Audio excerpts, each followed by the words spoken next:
Sure. Yeah.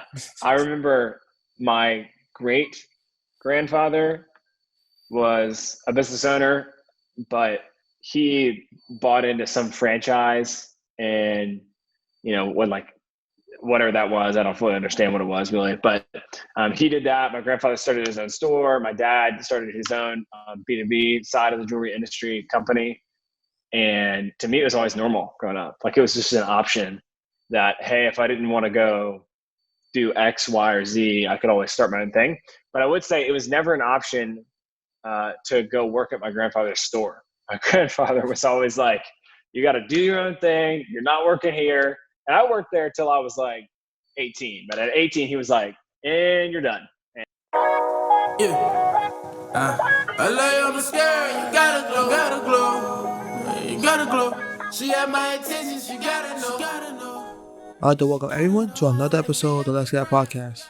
I'm your host Zeke, and in this episode, I have an entrepreneur named Evan Knox to speak about his journey in marketing. You can listen to this podcast on all major platforms, including YouTube, Spotify, and Apple Podcasts, by clicking the link in the description below or going to allmylinks.com/Let's Get Apart. Please rate it 5 stars. I'd like to give a content warning for the Tron language used in this episode, and hope you have a nice day and enjoy the show. So, first, I'd like to welcome you for coming on the podcast. Thanks for having me. I really appreciate it. Excited to talk. No problem. Thank you. I don't know. My brain. Thank you. But yeah. So, first question I would like to ask is, what would your origin story be? Well, I grew up in a fairly nice part of town. And that was kind of my identity was wrapped around, the stuff that we had. Mm-hmm. And then when I went into high school, my dad relapsed on drugs, and basically that snowballed into us, him not going to work, and then us not being able to pay the bills, him spending all the money on drugs, parents getting divorced, and I was an only child, so it was super traumatic, which would be traumatic no matter how many brothers and sisters you have, I guess. And I remember that was really tough for me. I leaned on my faith a lot during that season, and that was a catalyst to get me through that. And it also helped me overcome a lot of adversity, which I think helps me be really successful as an entrepreneur today, to have the resiliency to mitigate risk and live in ambiguity and make decisions throughout that. Cool. And would you make that like a book or like a movie or animated series? Well, if I could be Iron Man, that would be like the dream, I think a movie probably. I mean, it's possible at some point. I've always thought about doing a book. Every time I think about doing a book, though, I think if I talked about resilience, I'm really not the person who's overcome the most resilience. Whenever I think that I have some ability or gain skill set or overcome something, I'm like, golly, people have overcome like 10 times more than that. So, but it would probably have something to do with that. It might not be the most intense version ever, but it would be my version at least. Yes, your story. Yes, 100%. And with that you said earlier that it helped you become more resilient. And that's like the mindset you have to be in when you do like marketing or entrepreneurship, because it's not like somebody else has that. When you're working with somebody else, you have somebody else is kind of doing with that risk. And all you gotta do is just, okay, this is what I need to do. And then you have a faith that they on their end is mitigating all of that. But when you pretty much work with yourself, you kind of have to take on everything, and then just gotta be able to be calm in the valleys, the peaks and valleys. Yeah, absolutely. And for me, it was like whenever stuff with my family was going on, there was a lot that I couldn't control. It was beyond my control as a middle schooler or a high schooler. But I learned to control myself. And I learned that, hey, I can't control everybody else, but I can't control me. And so whenever I felt anxious or nervous, I thought, man, I don't want to live in that state. I don't want to just stay perpetually, unsure or scared or whatever that might be. And so I'm going to do stuff that I can do in order to fix that. And so that still translates over to entrepreneurship. So let's say we're having a rough day, say a deal doesn't close, or we ended up, a client is having a bad day, they're unkind, something like that, whatever it may be. I'm able to then take that and not let that wreck my day or even my entrepreneurship journey. I'm just able to take that, process it, learn from it, and move forward. And so there are times like there's businesses that I'm a partner in that we've acquired a business that is struggling, and they don't always require like a full overhaul, but this one did. And that was definitely a lot for my partners and myself. And so instead of just being panicky and freaking out and backing out of the deal, we just looked at it from a very analytical standpoint. And every time we've run into something, we are still choosing to go back into it and make it happen because we believe there's potential there. So the resiliency that I developed growing up, I think helps me on a day-to-day basis to really see all of these big macro level business stuff as not a big deal in comparison to life growing up. Cool. And now I guess we can pivot to more marketing. Okay. So what got you into marketing? My grandfather took me aside when I was younger. I was probably 12 years old or so, and he owned his own business and he sold jewelry. So watches, engagement rings, necklaces, earrings, what have you. And he would teach me what he was doing in marketing. And I remember placing an ad in the Atlanta Symphony together, and I was a kid, and he let me write all the copy to it, submit it to the designer. He was telling me why we chose certain words and the mistakes that I had made when I first did it. So he was coaching me on that. And I really love this strategy, the strategy of messaging, the strategy of placement, and building the marketing strategy. And so fast forward to about 4 years ago, I was doing marketing at a nonprofit in Charlotte, and my dad had passed away recently and my grandfather was about to retire. And I thought, you know what, I can't help them anymore, but I can help business owners like them to be successful, and improve their quality of life as well as their families. So that's why I decided to start Caffeine Marketing, so that I could help other small business owners like my family. Sorry about your father, by the way. And nice story. Appreciate it. Thanks, man. So I guess you're kind of following like the family business, or like it's kind of like The family entrepreneurship yeah. journey, for sure. Yeah. I remember my great grandfather was a business owner, but he bought into some franchise, and when like whatever that was, I don't fully understand what it was really, but he did that. My grandfather started his own store. My dad started his own B2B side of the jewelry industry company.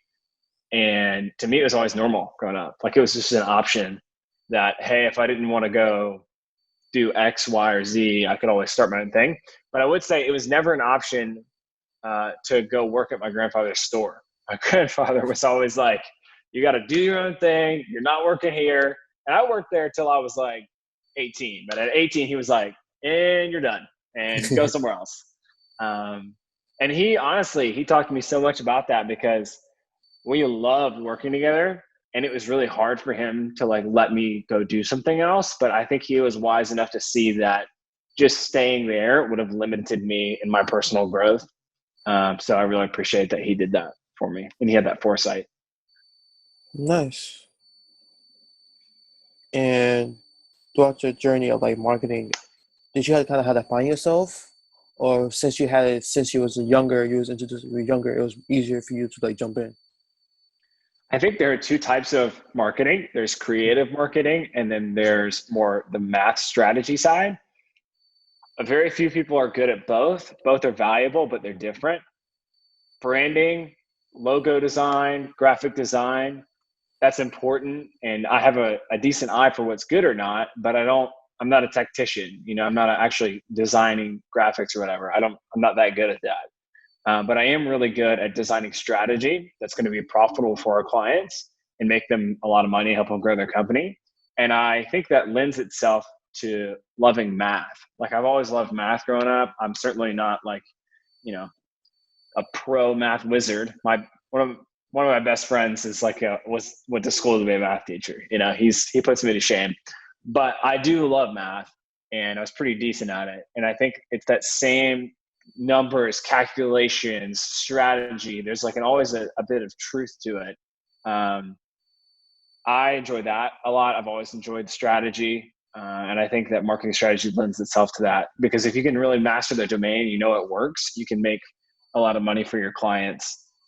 Whereas the other side is not invaluable, but it's hard to put a price point on.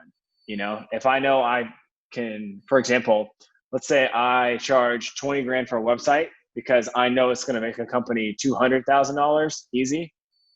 I feel very confident about that. But on the flip side, with a creative, you could build a website for them and you could charge 20 grand, but it's a different reason why it's charged 20 grand. You're charged 20 grand because that's what they want to get paid. Or they're that good of a graphic design artist, it's going to look aesthetically that good. So both are valuable, and I try to have mutual connections or people on our team that can make really good aesthetics. And I complement the strategy. And so they have to go hand in hand, I guess. Yeah. Because similar to you, I'm really good at math until kind of stopped. But like for me, I feel like I'm more on the creative side. It's great. And then I kind of have struggle with like strategy because I'm just like, that's a lot of work. Yeah. I would feel the same way about the creative stuff. So like the cool shirt you're wearing for the podcast, I look at that and go, wow, that's awesome.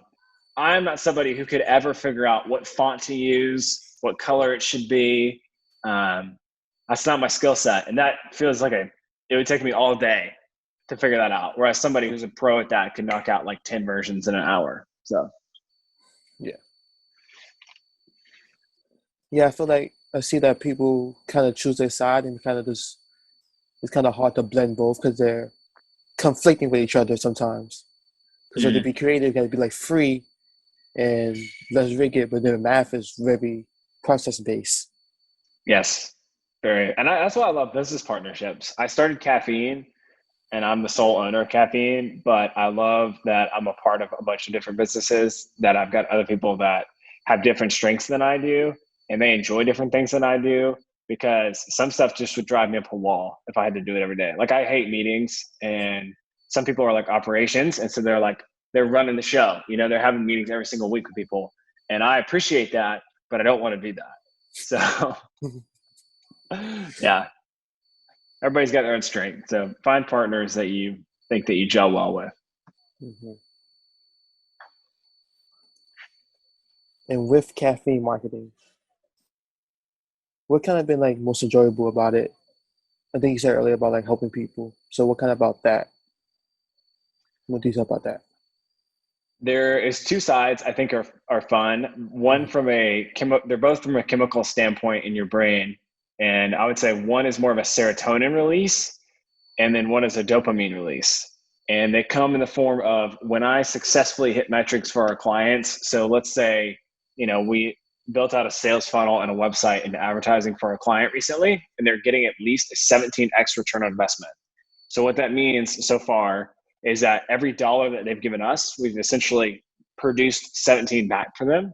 And that's essentially like an ATM, that every dollar you put in, you get 17 back. So I love those moments where we're getting really, really good results. That to me just feels satisfying. It's like hitting metrics. It's like you're winning basically.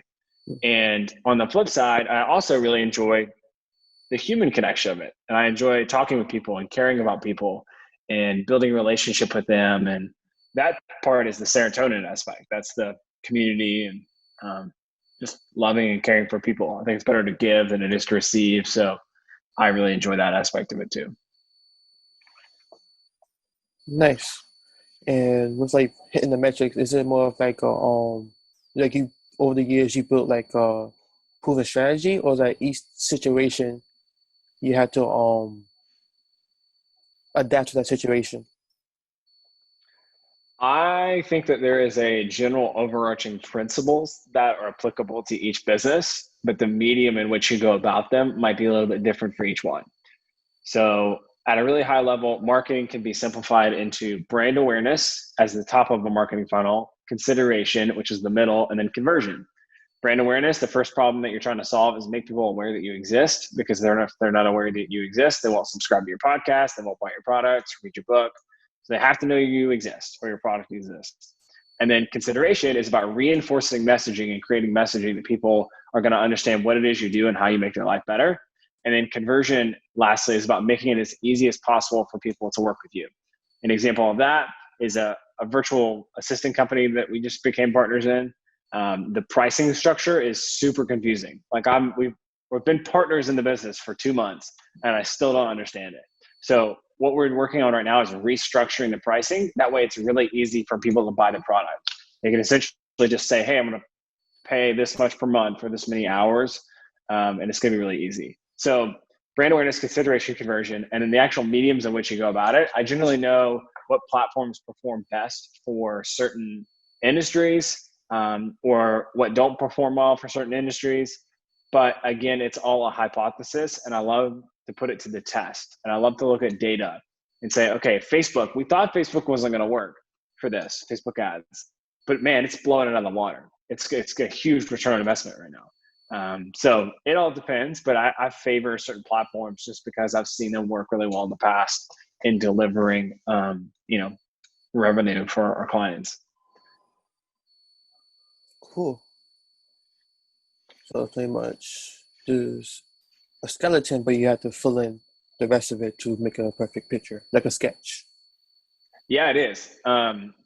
Once you have an idea of what you're painting, I think that's the part I enjoy, is filling in the lines. I think what would be hard is if you were just like, paint something for me. I'm like, can't help you. Not my deal, But if you're like, hey, we know that we want a sunset, or here's the sunset, paint a picture of a sunset, that's easy. So whereas more creative people like yourself can do things that I cannot ever do, which is just come up with something out of thin air. You can just come up with an idea. And that to me is completely foreign. So to each their own, I guess. Yeah. So did you go to school for marketing? Yeah, good question. So I started caffeine 4 years ago, and then I went to school about 6 to 7 months after I started caffeine, and I finished my bachelor's degree in 5 months. So I did it from start to finish in 5 months, because I just didn't want to spend a lot of time in school, to be quite honest. I just thought it was, not to say it's a waste of time for everybody, I just thought for where I wanted to go, it didn't make sense for me to be in school for 4 years. So I just hammered down and made it happen within 5 months, which was tough for sure. Cool. So you have both like books, like the textbooks version of marketing, and then you have like the real world version of marketing. Yeah, I'm super thankful for that. And I think part of what helped me get through the school part so quickly was that I was already familiar with the concepts. So for some of the marketing 101, I was able to basically just take the final, which was pretty cool. And then my final project or whatever that should take like a month or two to complete was a business plan. Well, I'd already had my own business plan. So I just kind of turned in my business plan and got a passing grade on it. So it's like, this is not a bad gig. But I did study marketing. So. Cool. I did that my third major. I switched my major a couple times. Yeah, I feel you. That's going to be tough. Well, you learned a ton, I'm sure. Yeah. Because I finished school last year, 4 years. You did 5 months. I'm just like, huh? I know. Yeah. I don't think it's for everybody. And I'm not saying that it's the right thing to do. I think that, in an ideal world, somebody's got a parent or something that pays for college. That wasn't the case for me. And so I just thought, man, how am I going to get this out of the freaking way? Because I got stuff I wanted to do. That's the thing. It's like I knew where I wanted to go. So I didn't want to waste time on the process. Yeah. Because I had financial aid. So I was like, whew. Yeah, I know. It's when we got married, my wife had around $90,000 in like debt, and like 75-ish were student loan.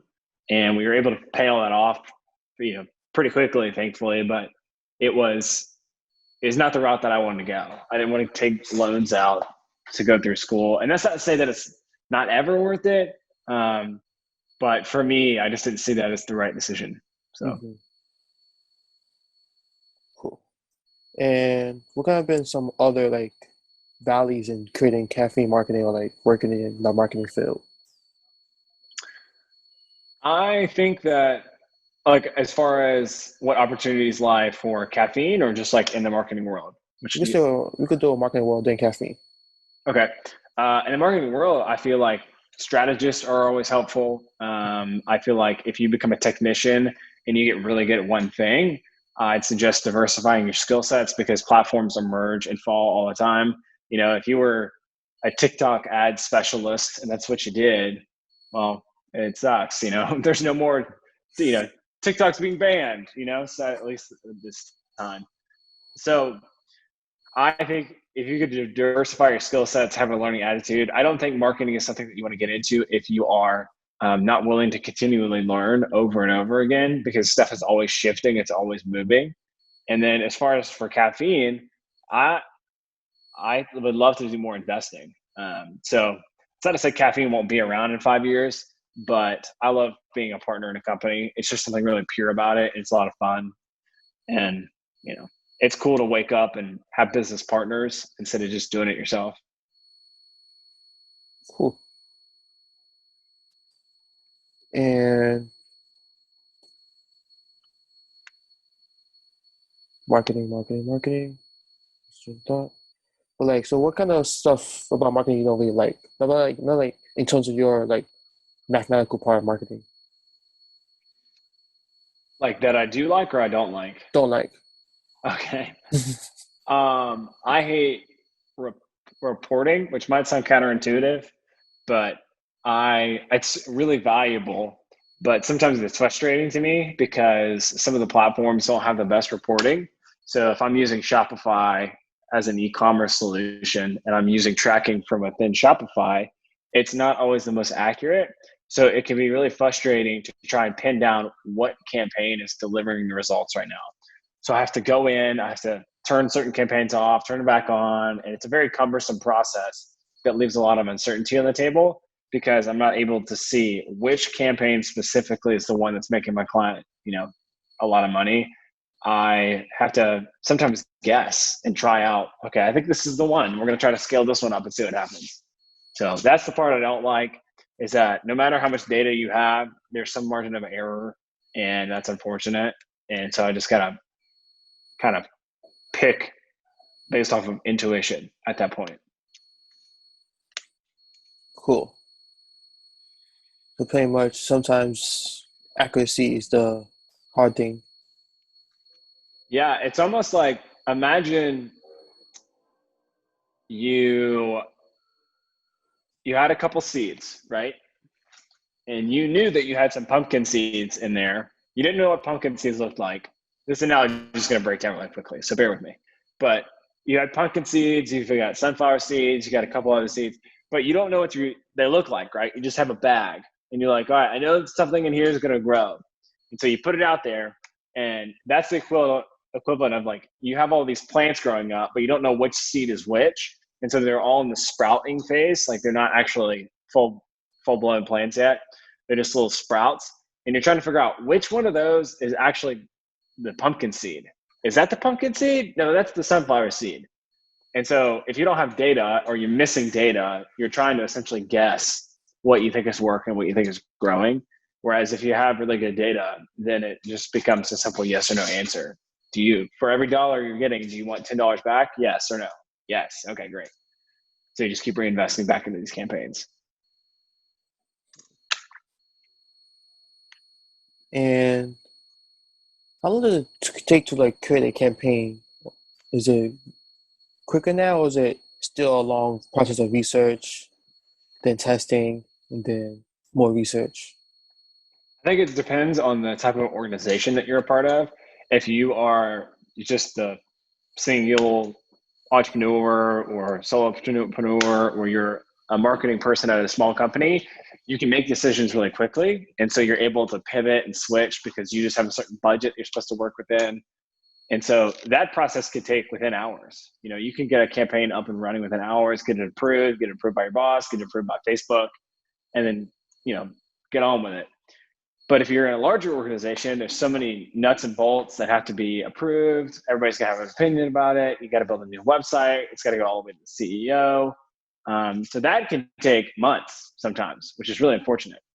So it really depends on the type of company, I would say, but anywhere from hours to months, which sounds like a big gap. But I think it's more organizational speed instead of just what it takes marketing wise.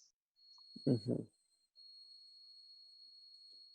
And to pivot all the way back to your grandfather, so with his like marketing tips, did a lot of them stay like the same, or did a lot of things just change over time with technology and different like the changing of society of like what people want?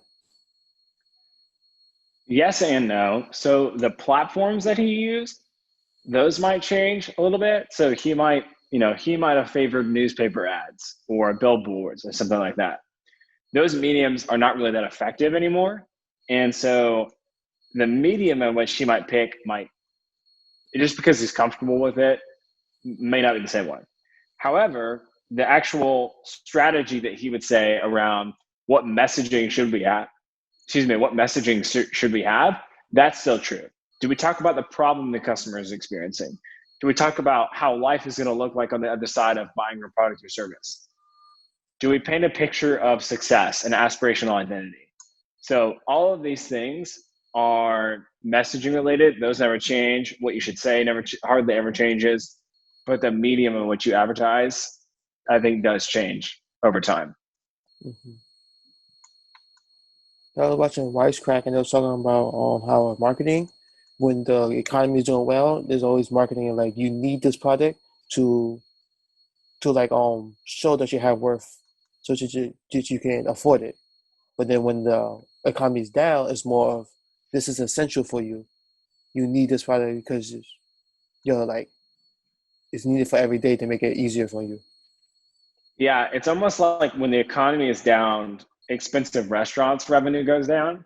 Mm-hmm. And I think that's a normal good is technically the name. I forget the name of the other one, but basically the idea is that when an economy is up, luxury goods are going to sell more versus when it's, people are tight on cash. I will say though, it's fascinating that people spend money on things like during the pandemic, like their house, like they're just blowing money. Like some of our clients are in the home decor space and people are just blowing money over there, which is crazy to me. And I'm totally guilty of it myself. I just built my own office, at my house. Did I need to? No, the couch was fine. And the other little office I had was fine. But I was like, you know what? I'm just going to go ahead and do it. I'm going to pull the trigger. So humans are weird. But the last thing that I want to say on that, based on what you mentioned, is that we often buy products because we want to be perceived a certain way, or like by others or ourselves. So sometimes people buy a Mercedes because they want people to see that they're fancy, or that they have money. Some other people buy Mercedes because they want to see themselves that way, if that makes sense. So it's almost like this internal dialogue of, I want to be a fancy person. I don't even tell anybody I got a Mercedes. I just want to feel that way. And the other version is I want to feel like my friends are going to be really impressed by my Mercedes. So they're both aspirational identities. They're just manifesting themselves differently. Yeah. And I think on the home decor, I think people, since they're spending more time inside, they want to, I think like psychologically, they want to make the inside better so they're not going crazy. Yeah, there's a guy that I do. It's called Brazilian Jiu-Jitsu. It's like a martial art thing. Yeah. And a guy that just started rolling where I roll, which is like what you do when you call it rolling. And he's a lawyer. And he said, I'm in my 1-bedroom apartment all day. I work from home. I live at my house. I've been doing nothing but work and sleeping there. He's like, so I needed to get out. So that's why he started doing Brazilian Jiu-Jitsu, which I thought was hilarious. He just wanted to try something to get out of his house. He was like, this is good exercise. Yeah, for sure. Which is really funny. He's a big dude too. He was like 200 50 pounds or so. So like 6'3", stout. Yeah. Yeah. And how much time you have left? You still have? Yeah, I got a couple minutes if you want. Okay, cool. Well, that's all like the main questions I had. Any questions for me? Uh, what made you interested in starting the podcast? So last year when I graduated, I kind of graduated with like no plan after graduation, and I was like, people kept telling me to do like informational interviews, and then I was like, why not just turn that into like a podcast? So I was like, I was meeting people because I'm part of a there's a nonprofit called the One Club where it brings in like try to diversify the marketing and advertising field. And I was like Cool. meeting people there, and I was like, they're doing things, they're starting to do things, and I was like, I could use them as a guest, and then do information interviews, and then have it in the podcast, and then that can be what you call it, like a way to kill two birds with one stone. Yeah, I'm looking at it right now. That's awesome. Yeah. Wow. So, what do you feel like has been the greatest benefit of doing the podcast so far? Like, what have you enjoyed the most? Uh, it's like more selfishly, I learned about myself a lot and learn how like people perceive me because a lot of times we're talking about my friends on the podcast. They're like they look up to me. I'm just like, what are you looking up to me for? We're all in the same level. Yeah, that's really cool. I love that. But then on the like self-actuation side, is more like a lot of people they say they have fun doing it. Mm, So I guess it gives us time to like talk. Gives people time to talk when they usually since we live in the city, this is always just keep going, going, going to the next task. right, right. And almost like you never talk to people. So, Yeah. A lot of times we talk at each other, not with each other. yes, I feel you there. So, and where you're in New York, right? Yes. Okay, awesome. I'm sure that that's especially true in New York. Like from what I've heard, it's like heads down, just walking through crowds. Yeah.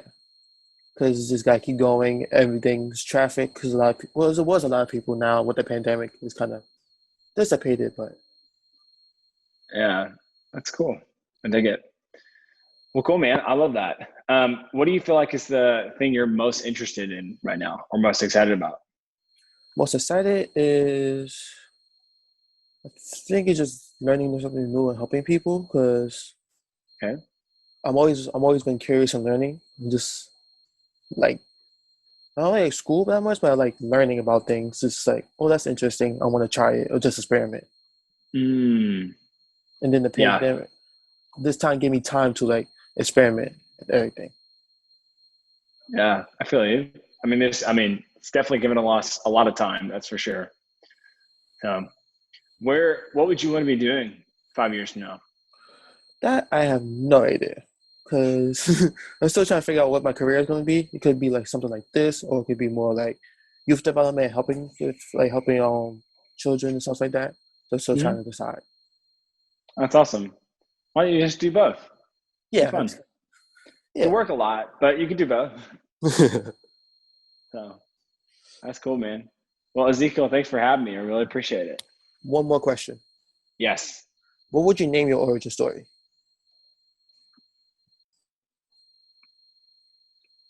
Oh gosh, it comes up. I think of it. I said resilience, but um,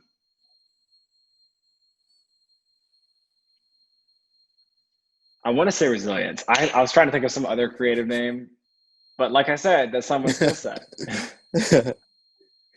I can't come up with something on the spot. I have no idea.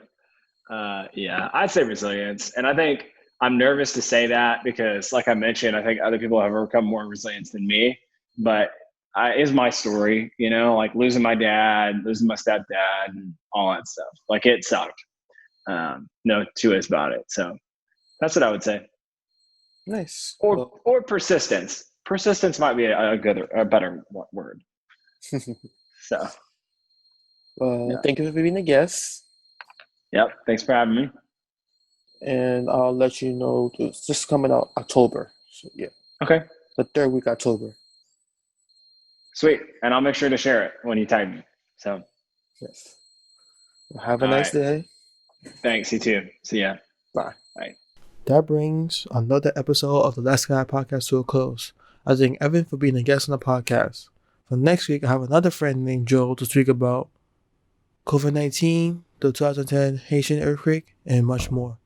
Hope you continue to have a nice day, and hope to see you there.